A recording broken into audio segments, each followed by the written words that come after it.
Bien sûr. Donc, comme pour les autres blessures, la blessure de l'injustice survient en théorie lorsque dans cette vie-ci ou l'une de nos vies antérieures, parce que les blessures d'âme peuvent venir, et même la plupart du temps, viennent d'une de nos vies antérieures. On n'a pas vécu tous les 5 blessures dans cette vie, pourtant on peut les avoir tous les 5. Pourquoi? Parce que on l'a vécu dans une autre vie. Il faut savoir que ça peut aussi venir de nos lignées transgénérationnelles qui nous transmettent ces blessures d'âme aussi. C'est même pas nous qui l'avons vécu ni dans cette vie ni dans les autres, mais nos lignées l'ont vécu. Donc, c'est notre héritage transgénérationnel, comme le karma transgénérationnel. Donc, on parlait de la blessure d'injustice. C'est bien ça, Victoria. C'est ça. Voilà.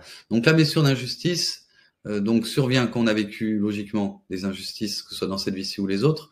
Et moi, ce qui attire mon attention sur cette blessure d'injustice, c'est que sous couvert d'avoir vécu une injustice, et ben dès qu'il y a quelque chose qui nous semble injuste, et ça peut être totalement subjectif.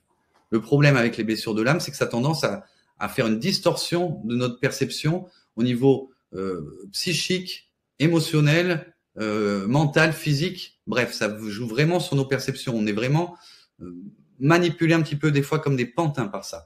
Et du coup, dès qu'on va trouver quelque chose d'injuste, eh ben, pour essayer de rectifier les choses, du coup, de rendre la justice, eh ben, on peut se montrer tout à fait injuste sans aucun problème.